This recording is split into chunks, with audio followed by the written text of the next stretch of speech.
My phone rings at 3 a.m. My mom's icy voice cuts the silence like a knife. Your brother's wealthy in-laws are coming to dinner. Show up, but do not say a single word. I sit up. Why? The grandfather is a famous investor. Do not embarrass us like you always do. I stare into the dark. Okay. That night, during the dessert, the millionaire stops right next to me, and what he reveals makes the whole room stop breathing. My name is Abigail Tennyson. I am 35. And this is the true story of the night my mother's fake kingdom of lies burned to ashes right at our dining table. All because one sharp old woman pointed her finger. If you are watching this, please subscribe and tell me where you are watching from today. Let me tell you how it feels to be the shadow in your own house. I grew up in Riverdale. It is the kind of town that smells like damp pine trees and fresh gossip, where the neighbors know what you had for dinner before you even wash your plates. And what my mother, Penelope, feeds the town about me is nothing but crumbs. Penelope has 2 children, but if you stand in our living room and look at her, you would swear she only gave birth to Brandon. Brandon, who has the soul of an artist. Brandon, who is too brilliant for this world. I am just the stubborn girl who always asks too many questions. I was 10 years old when I first understood my place. I looked at the big oak wall shelf in the hallway. There were 9 brightly lit, silver-framed pictures of Brandon, his terrible finger paintings, his average spelling tests, his participation ribbons. Tucked away behind a dusty ceramic bowl was one single blurry photo of my shoulder from a group school picture. When I was 14, I won the statewide mathematics science fair. I worked for months on a complex bridge model. Brandon, who was 19 at the time, got jealous of the attention, threw a furious tantrum, and intentionally kicked my wooden bridge, shattering it into 100 pieces. Instead of scolding him, Penelope bought Brandon a brand new $300 gaming console to soothe his sensitive nerves, and she threw my broken pieces into the trash bag without a word. I earned a full scholarship to engineering school, and then a master's degree in architectural design. I worked night shifts at a quiet library to pay for my own food and rent. I never asked Penelope for a single penny. But Penelope told the women at the local salon that I was just a lazy data entry clerk at a dirty cement factory. She never mentioned my degrees. She let them think I was a failure. And in a town like Riverdale, a rumor is just as good as a fact. Still, I try. I call every Sunday evening. I send expensive fruit baskets on holidays. I drive 3 hours from Philadelphia in the freezing rain, but she always twists the conversation to praise Brandon before I can even take off my coat. Let me explain the reality of Brandon. My brother is 40 years old. He has nervous, shifting eyes and hands that are always clean because he refuses to do hard work. He works at a brightly lit, noisy kiosk in the middle of a dying shopping mall, pressing cheap vinyl stickers onto $15 t-shirts. He is a part-time retail worker, but if you listen to Penelope, Brandon is a senior master architect. She tells everyone he is designing skyscrapers. She does this mostly to compete with our wealthy neighbor Evelyn, whose son just became a surgeon. Penelope is terrified of losing her imaginary neighborhood crown. She tells people he is a creative genius waiting for a $1 million breakthrough. It is a complete, total lie, but Penelope repeats it so loudly that Brandon actually struts around like he owns a firm. Just last month, I made the mistake of leaving my work briefcase on the kitchen counter during a visit. Penelope has a popular Facebook page. While I was asleep, she actually pulled out my complex, hand-drawn hospital blueprints, took a picture of them, and posted them online with the caption, "Look at the brilliant city project my son Brandon is designing. So proud." I stared at the screen in my dark Philadelphia apartment, my heart pounding with pure betrayal. She did not just erase me, she stole my sweat and tears to decorate her favorite child. I don't need her to clap for me, but I need her to stop stealing my life. She does this because my real success destroys her fake fantasy. For the past 9 years, I have been a lead architectural engineer in a massive Philadelphia firm. We design safe, sustainable buildings for people who desperately need them. 6 months ago, I presented a massive design for a new children's charity hospital. The project was worth over $50 million. I worked until my fingers were cramped and my eyes burned from staring at the computer screen. The head of the city planning committee who approved my design was Robert. He is a famous wealthy real estate investor with sharp eyes and a booming voice. After I gave my presentation, the room was completely silent. We won the massive contract. In the hallway, Robert stopped me. He looked at my name tag, nodded with deep respect and said, "Miss Tennyson, that was the most brilliant, structurally sound design I have seen in 20 years. I stood under the cold fluorescent lights of the city hall, clutching my leather folder, fighting back hot tears of pride. I did not tell Penelope. There was no reason to. The last time I mentioned a building project, she aggressively turned up the TV volume and started talking about Brandon's new t-shirt designs. So, I kept my $50 million victory locked inside my chest. I had absolutely no idea that Robert, the powerful investor who praised my work, was connected to my family. The phone call rips through the silence on a cold Wednesday at 3 a.m. I am shivering in bed, my alarm set for 5 a.m. to review site safety protocols. The screen flashes. Mom. My stomach drops like a heavy stone. A call at 3 a.m. usually means blood or death. I snatch the phone. Mom, who is hurt? Nobody is hurt. Her tone is icy, sharp, and totally empty of warmth. Tomorrow night, Brandon's fiancé's family is coming for a formal dinner at our house. You need to be here. I let out a shaky breath, rubbing my tired eyes. Okay, I will drive down after I leave the firm. Good, but listen to me very carefully, Abigail. She takes a harsh breath. Keep your mouth entirely shut. Natalie's family is incredibly wealthy. Her grandfather is a famous investor. Her great-aunt is coming too. They are high society people. Do not ruin this with your depressing attitude. He is a very important man, Penelope snaps through the phone, her voice completely ignoring my pain. Do not embarrass our family like you usually do. I sit in the freezing darkness of my bedroom. I hold the phone against my ear, feeling that heavy, suffocating weight crush my lungs again. I understand, I whisper. I will be there. One more thing, she adds quickly. If anyone asks what you do for a living, you tell them you work at the old gravel pit on Route 9. You just type numbers into a computer. Do not mention anything about building designs. Do not mention your engineering degree. Keep it low class. I stop breathing for a few seconds. The silence in my apartment feels incredibly loud. Why? Because this is not your night to shine, Abigail, she hisses angrily. This is Brandon's night. Why do you always have to make everything about your own ego? I close my burning eyes. I could fight back. I could scream and ask why my own mother forces me to pretend I am a failure at her dinner table. But it is 3 a.m., and I have been fighting this exact ghost for my entire life. Fine, I reply softly. I hang up the phone. I stare at the ceiling, my heart breaking into pieces. For the very first time, I realize something scary. My mother is hiding a massive secret, and she is terrified it will explode. Before leaving for Riverdale on Thursday, I pack up my drafting tools at the firm.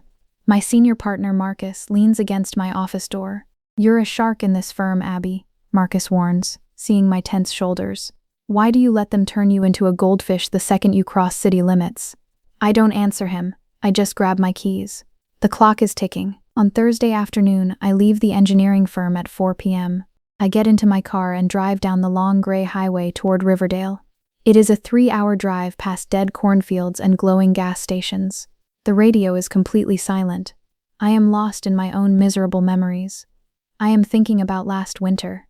I saved up and bought my mother a beautiful $500 pure cashmere shawl for her birthday. I wrapped it perfectly. A week later, I came over and found Brandon using that exact same expensive shawl to wipe sticky soda off his dirty car seats. Penelope just laughed and said, "Oh, it felt like cheap fabric anyway, so I let him have it for rags." I am thinking about the terrifying storm 2 years ago. The foundation of our family home started sinking into the mud. The house was cracking in half. I secretly paid $8,000 from my own savings to buy steel support braces, and I personally drew the engineering plans to save the house. When the neighbors asked how it got fixed, Penelope proudly told the whole street, "My brilliant son Brandon used his architectural genius to save us. Not me. I was completely invisible." I grip the leather steering wheel until my knuckles turn white. I pull into my mother's driveway an hour early. The house smells strongly of heavy vanilla perfume and roasted duck. Penelope opens the door before I can even knock. Her hair is perfectly curled. She wears a brand new diamond necklace. She has the fake tight smile of a theater director. "Come inside, we need to fix you before the wealthy guests arrive," she commands. She aggressively grabs my arm and drags me into the dark laundry room. She points at a faded, moth-eaten brown sweater hanging on a hook. "Take off that nice blazer and put this on. You look too rich and successful. Data clerks who work at a dirty gravel pit do not wear expensive tailored suits." I stare at her, feeling a hot wave of pure humiliation burn my skin. I refuse. I start to turn around. But Penelope digs her manicured nails deep into my arm. Your father's heart is failing, Abigail, she hisses venomously. His blood pressure is through the roof. If you ruin this dinner for Brandon, the stress will literally kill him. Put the sweater on. I freeze. I look toward the living room where my frail father is sitting. I do it, not for her, but for the silent ghost of my dad. I pull the itchy, ugly sweater over my head. I look like a homeless stranger. Penelope nods, satisfied that she has ruined my confidence. I walk into the living room. Duncan, my father, is sitting on the couch. He is staring blindly at a completely turned-off television screen. He does not say a word. He has been a silent ghost in this house for decades. Footsteps thump down the stairs. Brandon walks in wearing a crisp, expensive blue suit that Penelope definitely paid for. He looks perfectly groomed. Then he looks down at my hands. As an architectural engineer, I often get dark drafting ink on my fingers. It stains the skin for days. Hey Abby, Brandon says, his voice flat. Do me a favor and keep your hands inside your pockets tonight. Real architects get ink on their fingers, not lazy data clerks. Don't blow my cover. I need these people to think I am a genius. He does not care about the itchy sweater. He only cares about his fake crown. I will not lie if someone asks me a direct question, I warn him softly. Brandon rolls his eyes. Nobody is going to talk to you anyway. I walk into the dining room. Penelope has set up the massive mahogany table like a king's banquet. There are tall crystal glasses and silver forks. I see the handwritten name cards. Brandon is placed right in the dead center like a king on a throne. My name card is placed at the absolute edge of the room on a wobbly wooden piano stool, practically sitting in the dark hallway. The doorbell rings at exactly 6 p.m. Natalie, the fiancée, walks in first. She has soft blonde hair and very kind, intelligent eyes. But she is not alone. Beside her, being pushed in a medical wheelchair, is her great-aunt Clara. Clara is 85 years old. She looks incredibly frail, with a heavy wool blanket covering her weak legs. A clear plastic tube wraps around her face, connected to a small oxygen tank on the back of her chair. But do not let her sickness fool you. Clara's dark eyes are as sharp as broken glass. She looks around the room, instantly scanning everything. Natalie smiles warmly and walks right toward me. You must be Abigail. Brandon talks about you. What do you do for work? Before I can even take a breath, Penelope teleports between us like a panicked guard dog. Oh, Abigail just types numbers on a computer at the filthy gravel pit outside of town. She hates talking about it. Nothing fancy at all. Penelope laughs loudly, grabbing Natalie's arm and dragging her toward the kitchen. Now, let me see that gorgeous ring Brandon bought you. Natalie looks confused, glancing back over her shoulder at me with a deep frown of suspicion. But I am not looking at Natalie. I am looking down. Great-aunt Clara is sitting in her wheelchair, her oxygen machine hissing quietly. Her sharp, wrinkled eyes are not looking at my ugly sweater. She is staring directly at my ink-stained fingers resting on my lap. And then she looks at the wobbly stool I was given. She does not say a single word, but her eyes narrow, locking onto me with the intense focus of someone who has just solved a dangerous puzzle. The grandfather clock in the hallway strikes 7 p.m. The heavy wooden front door opens again. Robert and his wife, Martha, step inside the house. Robert is a massive man with broad shoulders and a loud, booming voice. He is the wealthy real estate investor who approved my $50 million hospital design 6 months ago. Martha stands beside him wrapped in an elegant silk scarf. She has calm, watchful eyes that instantly scan the room. Penelope rushes forward like a desperate servant, bowing slightly. Welcome. Welcome to our humble home. She points to my silent father. This is my husband, Duncan. Duncan gives a weak, ghostly nod. Penelope then grabs Brandon by his expensive blue suit and pulls him forward into the bright light. And this is my absolute pride and joy, Brandon. He is the senior master architect I told you about. He is currently designing the most beautiful buildings in the state.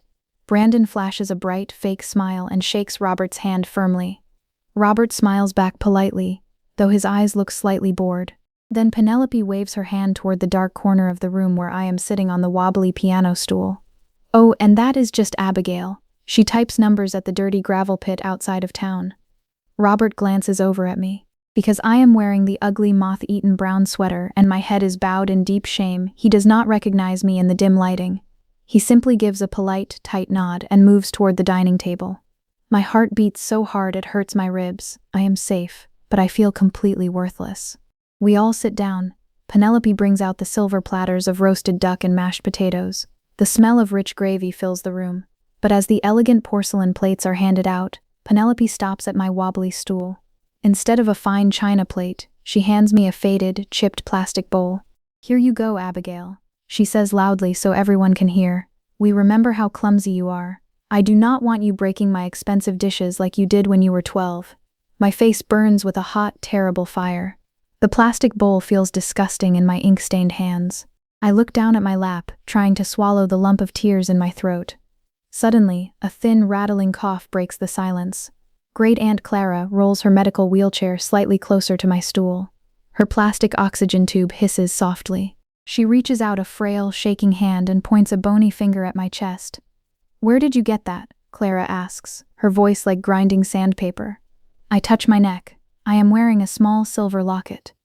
"My grandmother Beatrice gave it to me before she passed away," I whisper.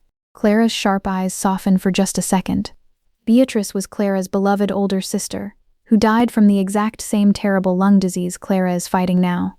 "Beatrice never liked fake people," Clara wheezes, staring deeply into my eyes. "She told me she gave that locket to her brilliant, stubborn granddaughter, the one with a mind like a steel trap." Clara slowly turns her head to glare at Penelope. "I thought you said she was just a lazy data clerk." Penelope's fake smile twitches violently. "Oh, Aunt Clara, older people get confused. Beatrice was very sick at the end." Penelope quickly claps her hands. "Robert, let us talk about your amazing real estate projects." Robert takes a sip of his red wine. "Well, we just lost a $10 million city project," Robert sighs, shaking his head.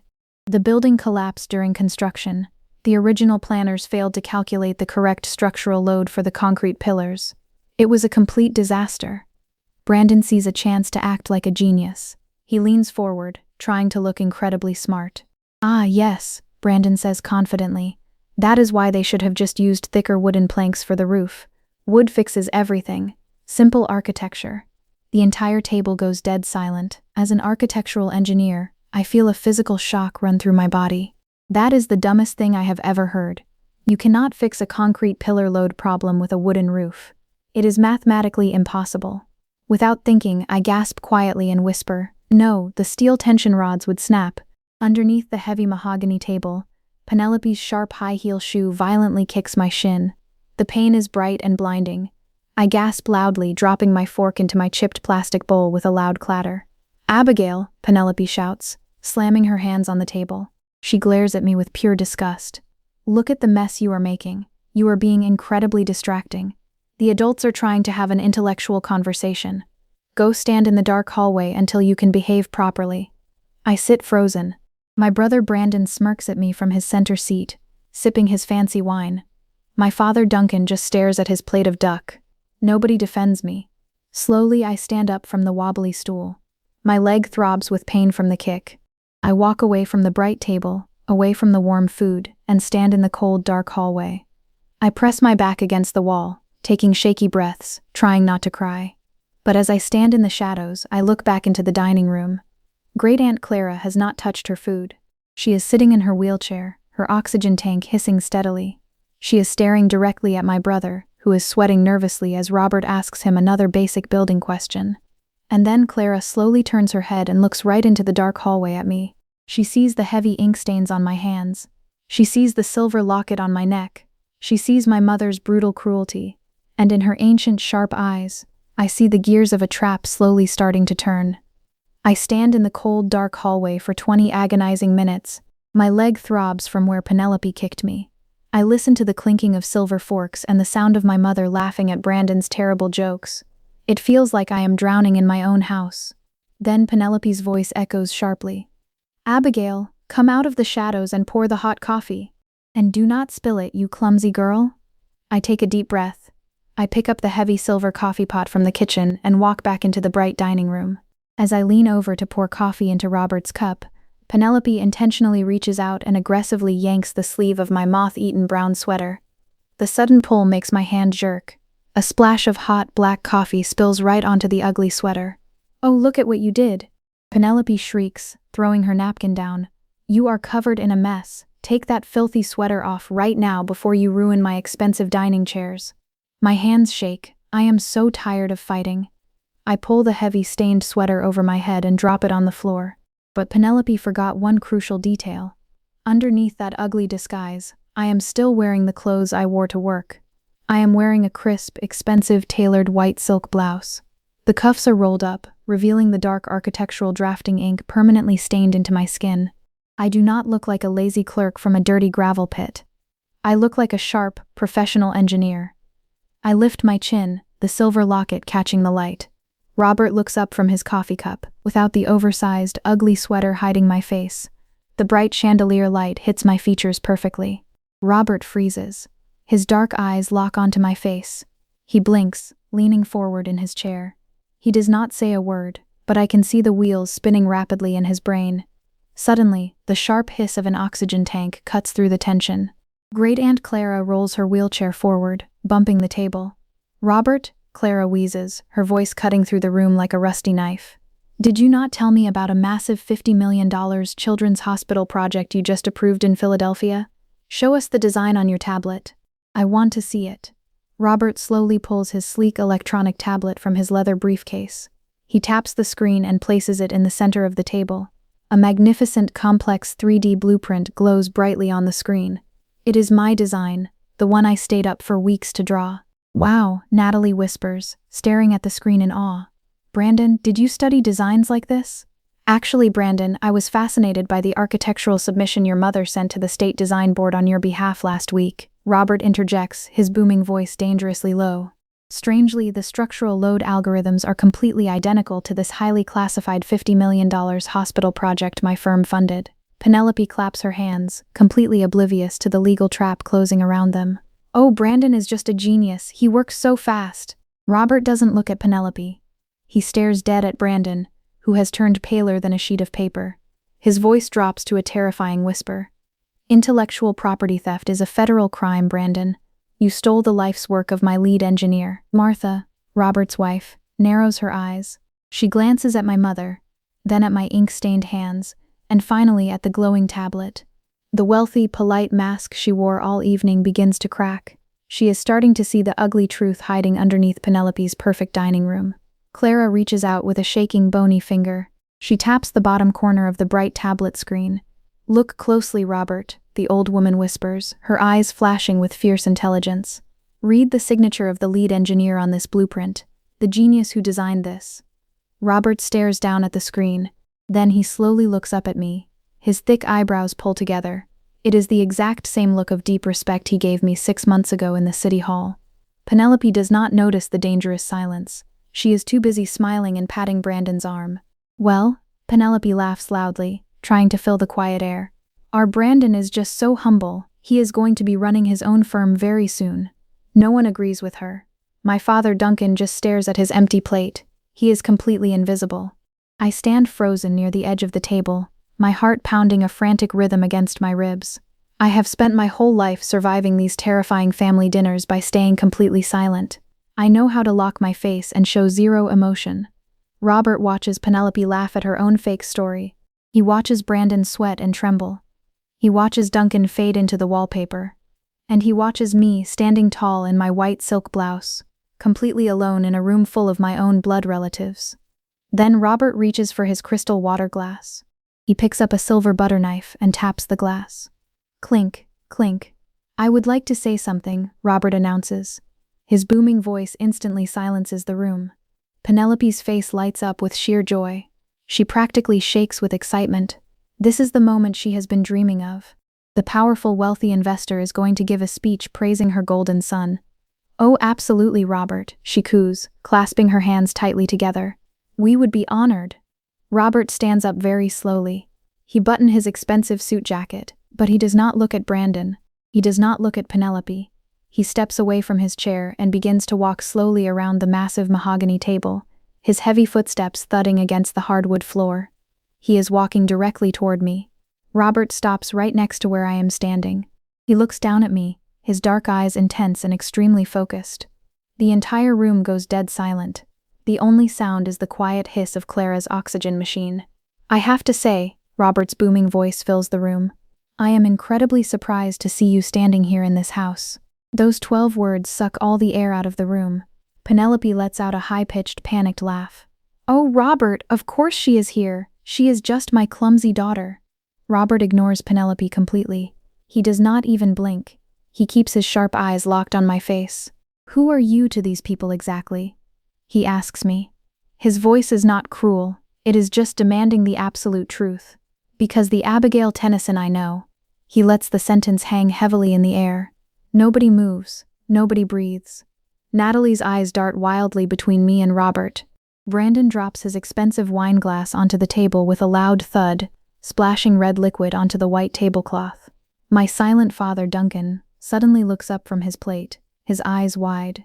Penelope's perfect fake smile violently twitches. It looks like a porcelain mask cracking under pressure. "Robert," she stammers, her voice shaking badly. "I think you are very confused. My daughter types numbers at the dirty gravel pit. You must be thinking of another Abigail." "I am not confused," Robert says firmly. His voice is cold and heavy, like steel crushing a soda can. "I remember every single brilliant engineer who presents a design to my investment committee. Miss Tennyson stood in front of my board 6 months ago and presented the most structurally perfect, mathematically sound design for a $50 million children's hospital I have ever seen. She won the massive city contract." The crack in Penelope's mask shatters completely. Martha gasps quietly, covering her mouth with her silk scarf. Natalie turns toward me, her jaw dropping open in pure shock. Brandon turns whiter than a sheet of paper. And Penelope, the mother who spent my entire life trying to erase me, stares at Robert like the floor is collapsing beneath her feet. Robert turns back to me. "Miss Tennyson," he says respectfully, "would you like to clarify your profession for the table?" Every single pair of eyes in the room is glued to me. My chest tightens. I did not want this explosion. I wanted to eat in silence, go back to my cold apartment, and forget this terrible family existed. But Robert asked me a direct question, and I refused to lie. "It is true," I say. My voice is steady and calm. I do not shout. "I am the lead architectural engineer at the Philadelphia firm. I designed the hospital project that your committee approved." Natalie whips her head toward Penelope. "Wait, she is a lead engineer? Not a data clerk?" Penelope's voice squeaks like a trapped mouse. "Robert, there must be a mistake. There are many engineers." "Penelope," Robert's voice thunders with decades of terrifying authority. "There are not many engineers who can calculate complex structural loads the way your daughter does.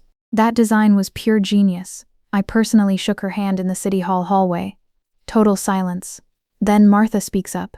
Her voice is absolutely freezing. "You looked me in the eyes, Penelope, and told me your daughter worked at a dirty gravel pit." Penelope grabs the edge of the mahogany table, her knuckles turning white.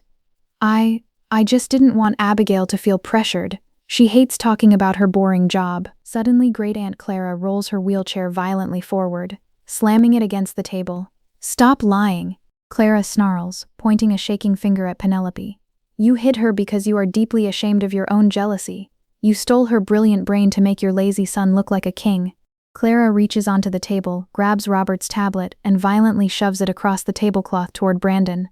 "Tell me, senior architect," Clara screams at Brandon. "Calculate the shear stress of the steel beams on page 4. Do it right now." Brandon stares at the glowing tablet, his hands shaking so hard he can barely hold it. I don't, it's just numbers," he stammers, tears of panic welling in his eyes. "You lied about her job," Natalie says softly, but her voice is shaking with anger. She stares at Penelope like she is looking at a venomous snake. "That is not protecting her. That is trying to destroy her." Brandon jumps up from his chair. "Look, let's just eat the duck. This is not about Abigail." Martha turns her freezing gaze onto Brandon. "Actually, Brandon," Martha says smoothly, "it seems this entire evening was carefully built to hide the ugly truth about this family." Penelope immediately starts to cry. It is her ultimate weapon. She bursts into loud, dramatic sobs. "I just wanted tonight to be perfect for my baby boy. Is it a crime for a mother to want her son to look successful? It is a crime when you have to bury your own daughter alive to do it." Clara hisses from her wheelchair, her oxygen tank hissing loudly behind her. Robert slowly sits back down in his chair. He folds his hands. He has delivered the bomb, and now he is just watching the wreckage burn. He looks across the table at me and gives a small, slow nod of deep respect. Brandon aggressively shoves his chair backward. He glares at me with pure hatred. "Why couldn't you just keep your mouth shut, Abby?" he yells. his face red with rage. You had to ruin my life for one night? You had to make it all about you? I stare at my older brother, the boy who broke my science project, the man who used my expensive gift as a dirty rag. He is furiously screaming at me for simply existing. Brad, I did not say a single word until I was spoken to. I reply softly. My voice does not shake. I wore the ugly, itchy sweater Mom forced me to wear. I ate out of a chipped plastic bowl. I sat in the freezing hallway. I did exactly what I was told. Natalie steps away from the table, putting distance between herself and Brandon. She looks incredibly disgusted. Brandon, she says, her voice trembling. Did you know your mother made Abigail wear a disguise to hide her engineering career? Did you know she was a lead engineer this entire time? Brandon tries to reach for the glowing tablet on the table to turn it off, desperate to hide the complex blueprint. But his hands are shaking so badly that he knocks over the heavy silver gravy boat.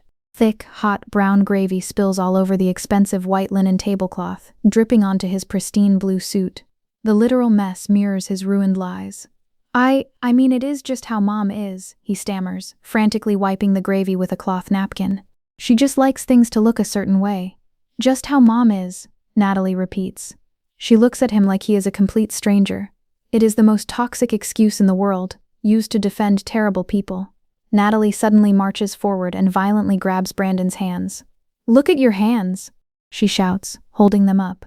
Your fingernails are perfectly manicured. They are completely clean. Now look at your sister's hands. They are stained with permanent drafting ink because she actually works hard. Natalie drops his hands like they burn her. If your mother completely lied about your sister being a lazy clerk, what else is a lie? The grand dining room feels like a shrinking box. Penelope lunges forward, her diamond necklace glittering under the chandelier. He is transitioning firms.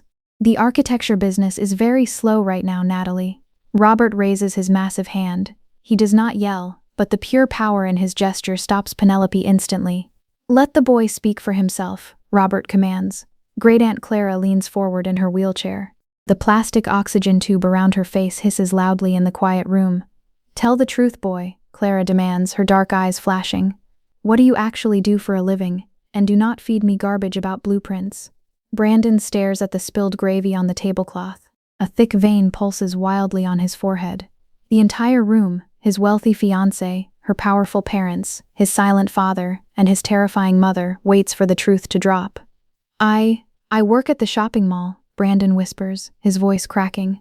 I operate the heat press machine at a kiosk called Sticky Tees. I print vinyl stickers on shirts. The heavy silence that follows is not a shock. It is the devastating sound of a massive bridge collapsing into the river. Natalie closes her eyes tightly. A single tear rolls down her cheek. She does not scream. She does not throw anything. She simply picks up her expensive leather purse from the floor. I need to go outside, she says. Her voice is completely hollow, completely empty. Natalie, wait, Brandon begs, taking a step toward her. Do not touch me, she whispers fiercely. She turns around and walks out the front door. The heavy wood clicks shut behind her. Martha, her elegant mother, gives Penelope one final freezing glare before following her daughter outside into the dark night. I stand in the corner of the dining room, watching my family's fake kingdom burn to ashes. And I realize something strange. I do not feel happy. I do not feel victorious. I just feel an overwhelming, crushing sadness. This terrible explosion did not happen because I wanted revenge. It happened because my mother built a house out of pure lies, and it only took one single spark of truth to burn it down. Penelope turns her furious, tear-stained face toward me. The mask is completely gone. She looks like a vicious, cornered animal. I did all of this to protect Brandon, she screams, pointing a shaking finger at my chest. I wanted these wealthy people to see that we are special. And you always destroy my happiness. You had to be the center of attention. Mom, I say quietly. I use the same calm, professional tone I use when arguing with difficult city planners. I did not destroy anything. I hid in the dark. I wore the costume. Mr. Robert recognized my face because I earned his respect with my brain. I did not do this to you. Your own lies did this to you. You could have lied to him, Penelope shrieks, her face turning purple. She is actually demanding that I lie to a famous millionaire investor about a $50 million government project, just to protect her fake fantasy. Her logic is so insane that I do not even have an answer. Suddenly, a strange sound comes from the end of the table. A quiet, pathetic sobbing. I look over. My father, Duncan, the man who has not spoken up for me in 35 years, is sitting in his chair with tears pouring down his wrinkled cheeks. He is crying silently, staring at the chipped plastic bowl Penelope forced me to use. He is weeping because he is a coward, and he knows it. Great Aunt Clara rolls her wheelchair backward, away from the ruined table. She looks at Penelope with ultimate disgust. "You are a deeply sick woman," Clara wheezes, wrapping her thick wool blanket tighter around her fragile shoulders. "You told us your brilliant, hard-working daughter was worthless. You told us your lazy t-shirt printing son was a genius architect. You spun a web of poison, and now you are trapped in it." Penelope frantically reaches for her own throat. She unclasps the glittering necklace she bought just for this dinner. "Aunt Clara, please," Penelope begs, holding out the jewelry with shaking hands. "Take this diamond necklace as an apology. It cost thousands." Great Aunt Clara does not even reach for it. She just lets out a dry, rattling laugh that sounds like dry leaves. "Put that away, Penelope," Clara wheezes. "That is cheap fake glass. I can spot a fake from a mile away, just like I spotted you." Robert buttons his thick wool coat. He does not offer a polite handshake to Duncan or Penelope. He simply turns to me. "Miss Tennyson, it was an absolute honor having you design our hospital." He steps behind Clara's medical wheelchair and firmly grips the handles. As he slowly pushes the old woman toward the front door, Clara turns her head. She touches her own chest, pointing right at the spot where my silver locket rests. "Keep building real things, girl," Clara whispers, giving me a strong, proud nod. They leave. The heavy front door shuts with a loud click. Brandon is standing in the middle of the dining room, staring blankly at the thick brown gravy ruining his expensive blue suit. The fake kingdom is dead. I do not fold my napkin nicely. I do not politely say goodbye. I walk straight into the dark hallway. I walk up to the big oak picture shelf. I reach behind the dusty ceramic bowl and grab the single blurry school photo of my shoulder. I wipe the thick dust off the cheap frame and shove it deeply into my leather purse. "I am not hiding in the shadows anymore," I say aloud. I walk back to the dining room. Penelope is sitting at the head of the ruined table. Her expensive makeup is running down her face in dark, ugly streaks. "Mom," I say, my voice completely steady, "I have always loved you, but tonight is the very last time I will ever let you dress me in rags to make someone else feel like a king. I am done being your shadow." She flinches like I slapped her, but she says nothing. Suddenly, my silent father stands up. "Abby, please wait," Duncan croaks. His voice is raspy and weak from years of never speaking. I stop at the door. I look at the man who sat quietly staring at his plate while I was emotionally tortured for 35 years. "No, Dad," I say coldly. "Do not speak now. Your cowardly silence hurt me much worse than her screaming ever did." Duncan's shoulders drop. He collapses back into his chair, hiding his face in his trembling hands. I do not even look at Brandon. He does not get a polite speech from me. I open the front door and step out into the freezing cold night air. The heavy wood door clicks shut behind me. As I walk down the cracked driveway, I hear desperate pleading. Brandon is standing next to Robert's sleek black luxury car. Natalie has the car window rolled down just 2 inches. "Natalie, please, I will quit the t-shirt kiosk tomorrow. I will go to a real design college," Brandon cries, gripping the freezing window glass. Natalie's voice cuts through the icy night air like a sharp knife. "It is not about the t-shirts, Brandon. You sat at that table, drinking expensive wine, and watched your own mother force your brilliant sister to eat out of a plastic dog bowl. You let her wear moth-eaten rags. You are a coward." The dark window rolls up tightly. The massive car engine roars to life. The car reverses down the long driveway, its bright red taillights sweeping across the dead winter grass. Brandon is left standing completely alone in the freezing wind, shivering in his ruined, gravy-stained suit. He does not yell at me. He does not blame me. He just stares at the cold concrete. I unlock my car. I slide into the driver's seat. I put the keys in the ignition. I look at my reflection in the dark windshield. I am not wearing the ugly, itchy sweater. I am wearing my crisp white engineer's blouse. My hands are stained with the dark ink of hard work, the work that finally bought my freedom. I start the engine, and for the first time in my entire life, I drive away from Riverdale without feeling like a worthless ghost. But the story is not over. The massive explosion of that dinner created intense shockwaves over the next few days. The dark highway is completely empty. It is just my car cutting through the freezing black night, driving 3 hours away from Riverdale. I am gripping the steering wheel tightly. My knuckles are white. My whole body is shaking violently. It is not fear, It is a massive rush of pure adrenaline. It is the feeling of suddenly breathing real air after being locked in a dark, suffocating box for 35 years.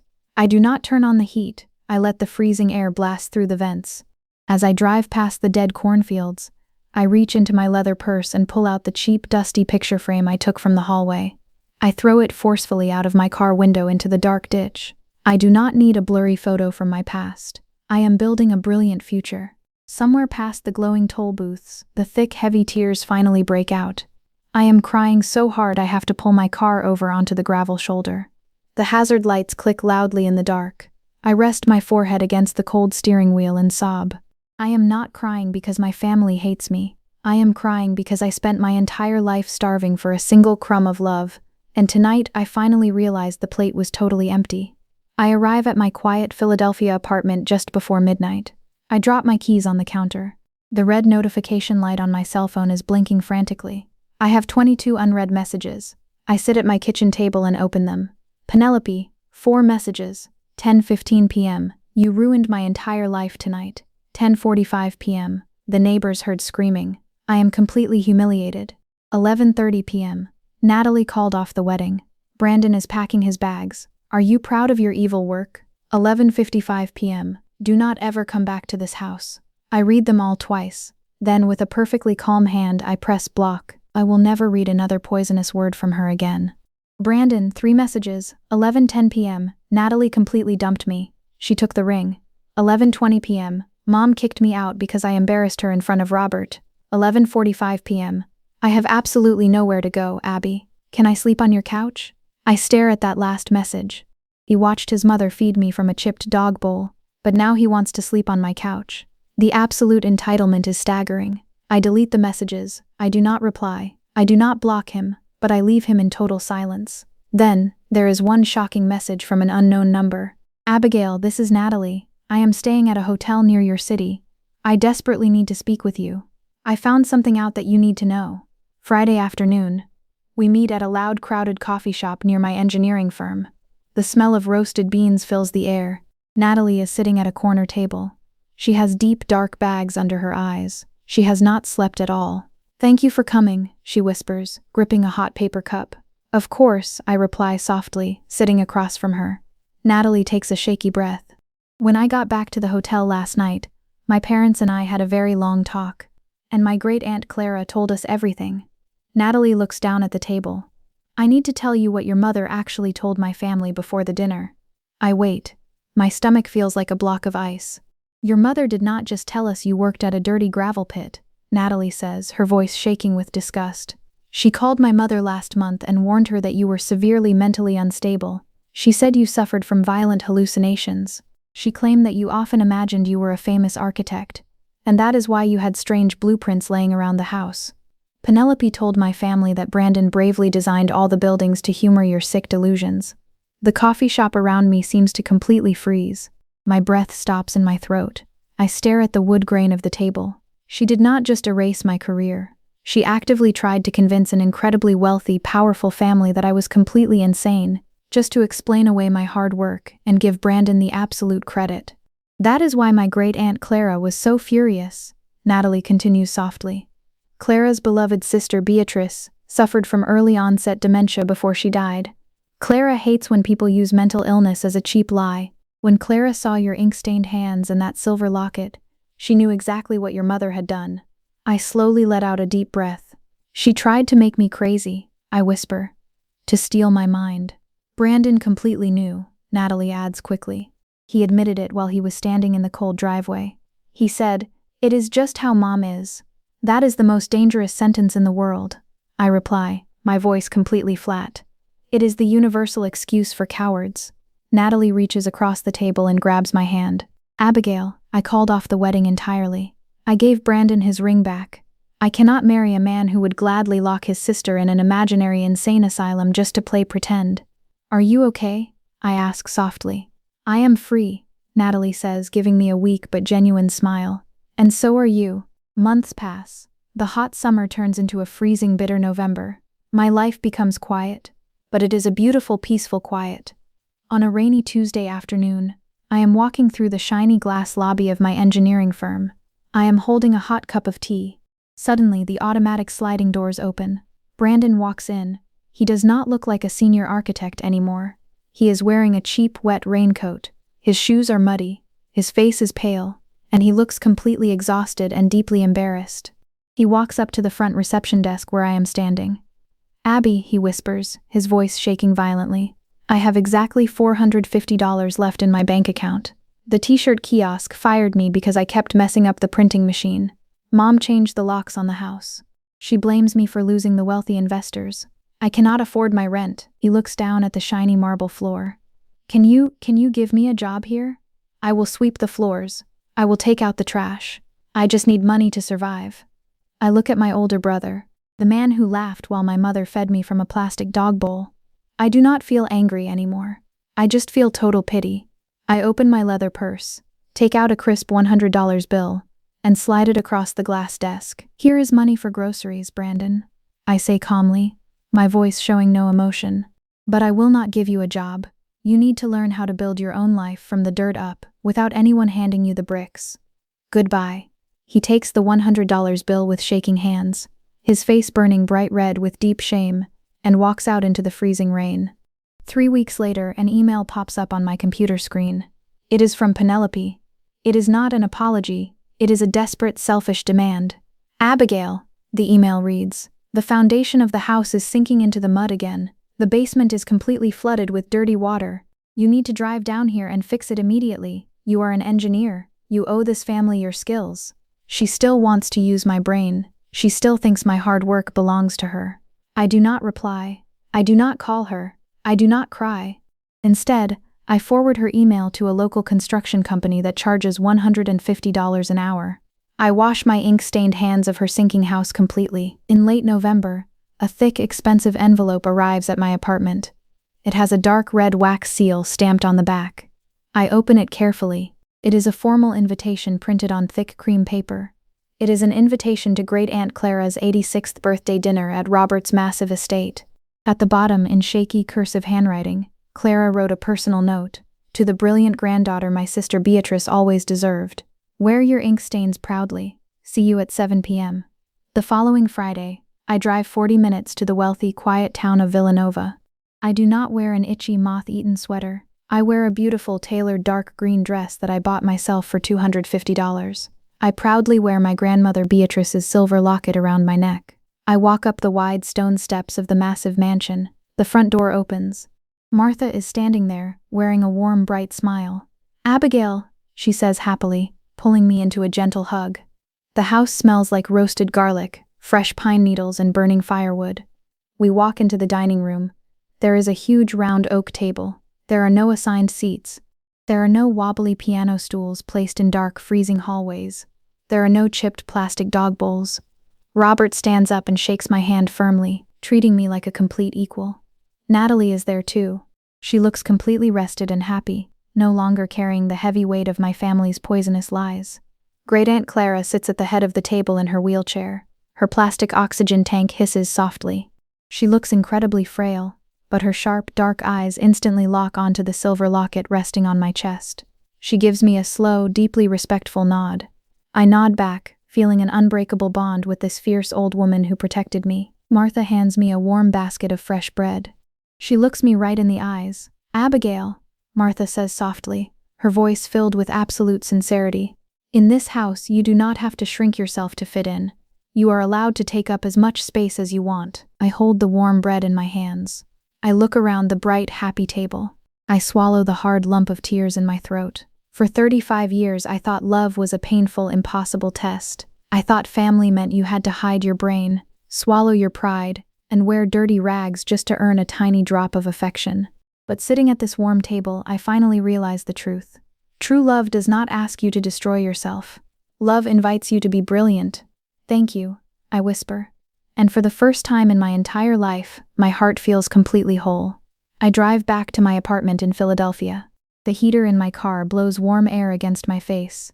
The highway hums a quiet, peaceful song beneath my tires. For my entire life, I believed that being a part of a family meant surviving pain. I thought that if I just stayed quiet enough, worked hard enough, and swallowed enough of my mother's cruel insults, she would finally look at me with real pride. But tonight, Sitting at Robert and Martha's warm table, I realized the hard truth. You cannot force someone to love you by shrinking yourself into a tiny box. It is early December. The temperature drops to a freezing 20 degrees Fahrenheit. When I walk up to my apartment door, I find a battered, brown cardboard box sitting on my welcome mat. It has $15 worth of postage stamps slapped on the corner. The return address belongs to Duncan, my father. I open the box carefully. Inside, wrapped in old newspapers, are the broken wooden pieces of the bridge I built for the science fair when I was 14. The exact same project Brandon kicked and shattered. At the bottom of the box is a small, wrinkled note written in my father's shaking handwriting. Abby, the note reads, I dug these pieces out of the trash bag 16 years ago.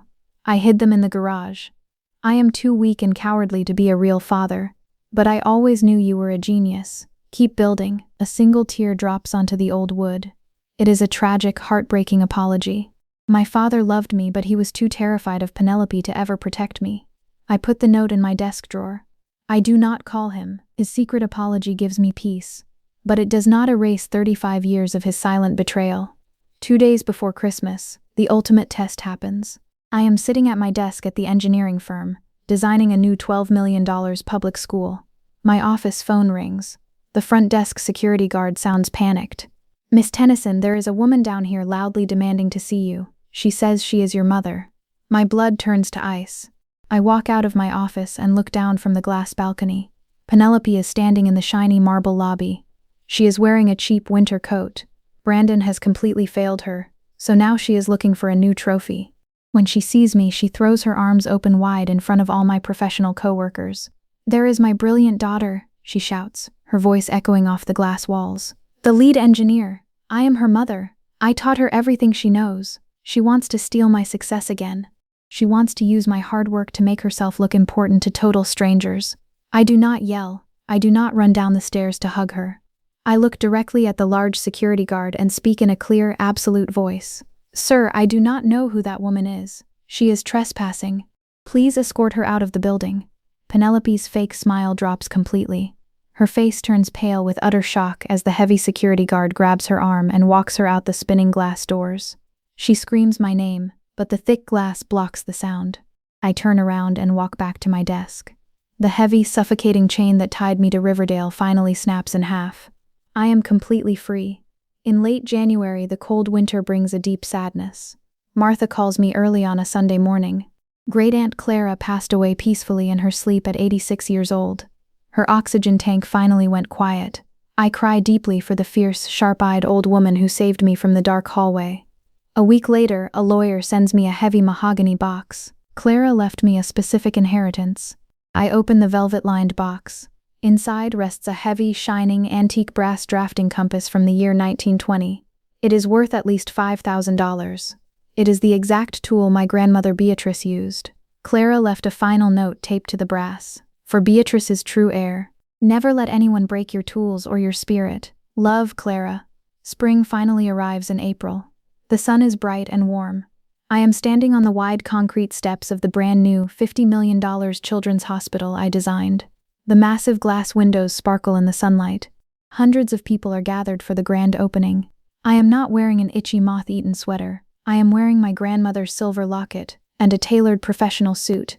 I am not eating out of a chipped plastic dog bowl. The mayor of the city hands me a pair of heavy golden scissors. Robert, Martha, and Natalie are sitting in the very front row, clapping loudly and cheering for me. I smile, taking a deep breath of fresh air. I cut the thick red ribbon. The crowd erupts into applause. If you are listening to this, and you are sitting at a table where your own family makes you feel like a ghost, I want you to hear me clearly. You do not have to stay in the dark hallway. You do not have to wear the ugly sweater they force on you. Walking away from a toxic room is not an act of cruelty. It is the ultimate act of survival. Your truth is a beautiful, powerful thing. If my journey to find my true self touched your heart today, please know that you deserve to take up space in this world too. I invite you to gently tap the like button and subscribe to our community. By staying connected with us, you are joining a family of brave individuals who refuse to be hidden in the shadows. Keep building your beautiful life, and I will see you in the next powerful story.